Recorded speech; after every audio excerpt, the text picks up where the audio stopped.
Hey yo yo yo, salut les turfeuses, salut les turfeurs, bienvenue pour un nouveau pronostic de Benoît Requin. Ok, place au pronostic du quintet du jeudi 21 novembre direction Paris-Vincennes pour le prix de Sillé-le-Guillaume. Trop attelé, 2850 mètres, 16 partants, réunion 1, course 1, indice de confiance 2 sur 5.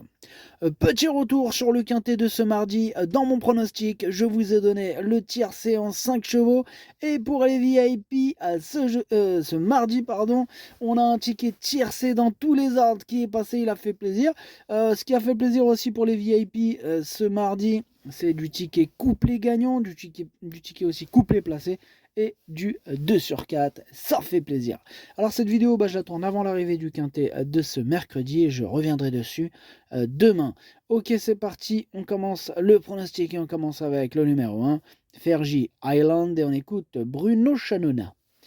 Écoutez, je pensais voir Fergie Island éliminée à la base, elle aura des meilleurs engagements à venir en décembre, notamment sans les jeunes. Comment vous dirais-je, ici elle va faire son possible.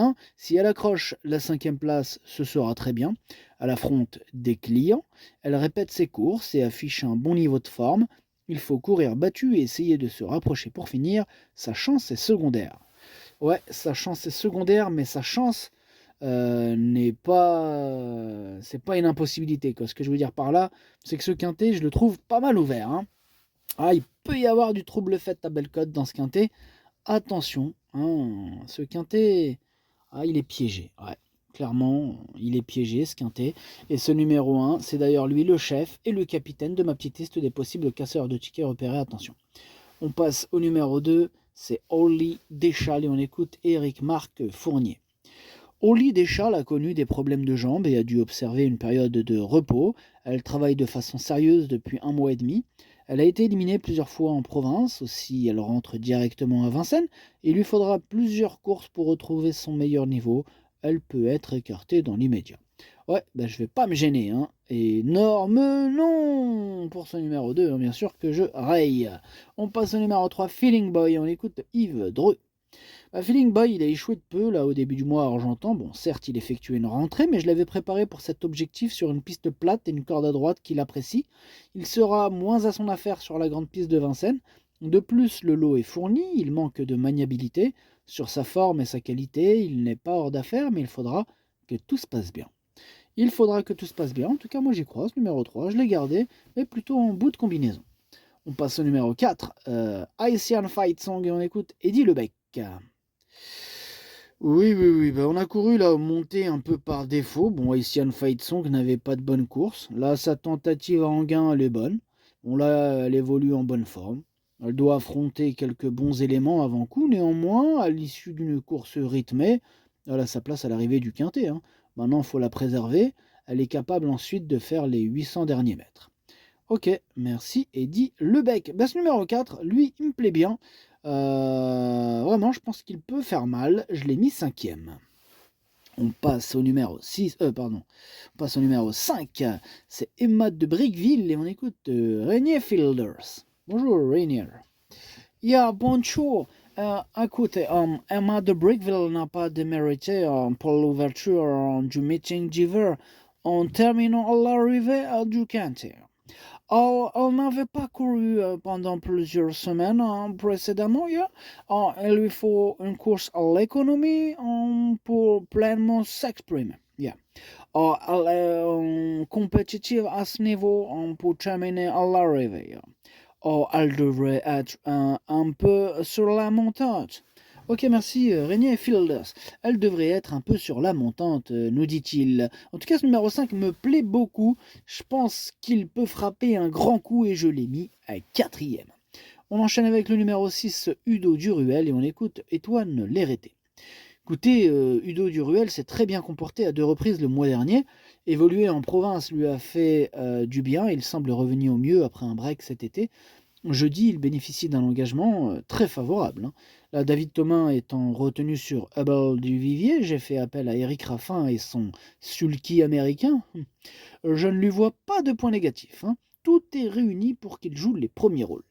Et ouais, tous les feux sont au vert et ce numéro 6 fait partie de mes préférés. Je l'ai mis deuxième.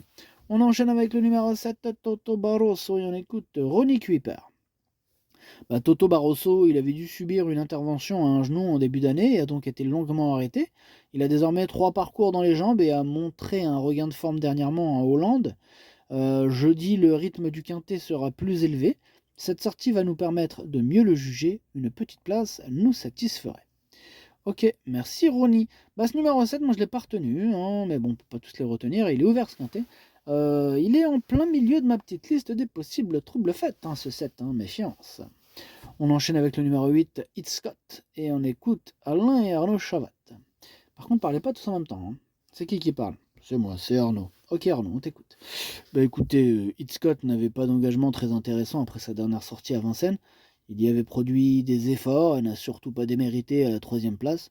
Là, il arrive dans une période où il est le mieux, car il n'est pas exploitable au printemps avec les allergies. Là, il évolue dans sa catégorie, prêt à s'illustrer. Aussi, il peut être envisagé pour la victoire. Ouais, ça tombe bien, c'est ce que je fais. Je l'envisage clairement pour la victoire, étant donné que c'est mon préféré, ce numéro 8 que j'ai installé en tête. On enchaîne avec le numéro 9, Follow Me Flash, et on écoute Étienne Lefranc. Sois franc, Étienne. Oui, je vais l'être. Écoutez, dernièrement, dans une épreuve semblable, Follow Me Flash n'a pas bénéficié d'un bon déroulement de course et n'a cessé de reculer. Il était alors trop compliqué de revenir. Sa forme n'est pas à mettre en cause. Il retrouve quasiment la même opposition.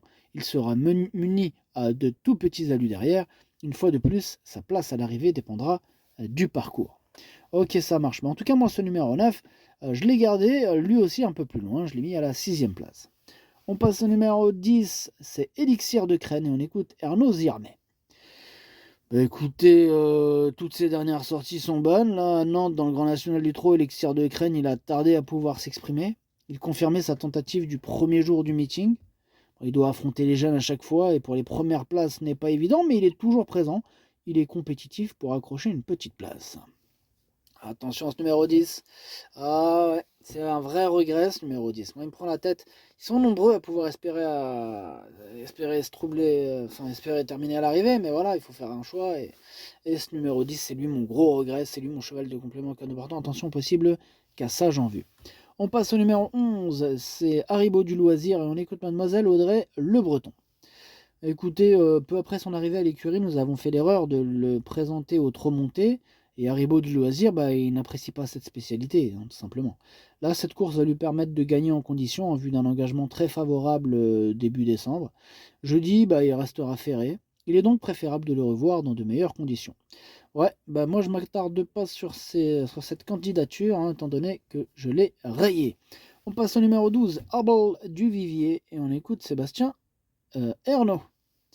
Hubble du Vivier, il s'est fait une petite plaie superficielle fin octobre et n'a pu courir. Bon, il a retravaillé de bonne manière depuis. J'ai juste peur qu'il ne manque d'une vraie course, même s'il me paraît bien au travail. Sur sa classe, il peut terminer à l'arrivée dans une course qui est belle avant coup. Ouais, moi c'est juste ce petit truc qui me fait peur, là, l'histoire qui peut manquer d'une vraie course. Mais vraiment, c'est un regret lui aussi. C'est mon deuxième cheval de complément au cas d'important, attention. On enchaîne avec le numéro 13, Horatius Della, et on écoute Marc Sassier. Horatius Della a échappé à son partenaire dans le Grand National du Trot de Nantes alors qu'il allait vite dans une courbe. Une fois en tête, il aurait pu mener sa tâche à bien. Bon, dommage, c'était une belle course. Enfin bref. Ici, l'engagement est aussi favorable. J'espère le voir pleinement se racheter. Physiquement, il est toujours aussi bien. Il a pu se maintenir en bonne forme. Ouais, moi, il me plaît beaucoup ce numéro 13. Il fait même partie de mes préférés. Je l'ai mis sur le podium à la 3e place. On passe au numéro 14, Hello Sport, et on écoute Théo Duval d'Estaing. Hello Sport, il a passé le poteau en tête dernièrement alors qu'il débutait autre montée avant d'être disqualifié après enquête. À l'attelage, il découvre des tâches plus compliquées. D'ailleurs, il a dû se contenter de petites places lors de ses dernières tentatives. Jeudi, il fait face à un engagement favorable. Il est encore en mesure de s'immiscer dans le quintet. Ouais, je le pense. Ce numéro 14, il me plaît bien. Moi, je l'ai gardé en bout de combinaison. On passe au numéro 15, Flou Mélois, et on écoute Pierre Belloche. C'est vrai qu'il est plus confirmé autre montée, mais je profite de ce bel engagement au plafond des gains pour lui changer les idées à l'attelage. Fluo Mélois manque de référence dans cette spécialité, mais il n'est pas dénué de qualité. Cette sortie va lui permettre de se maintenir en condition en attendant nos prochains engagements sous la selle, et il va faire de son mieux. Ok, merci. Bon, ben voilà. Après, question de feeling, moi ce numéro 15, je l'ai pas retenu. Mais bon, il est à l'arrière de ma petite liste des possibles troubles faits en cas de défaillance avec mon parcours, pourquoi pas. Et on termine avec le numéro 16, Gims Duplessis. On écoute Philippe Boutin.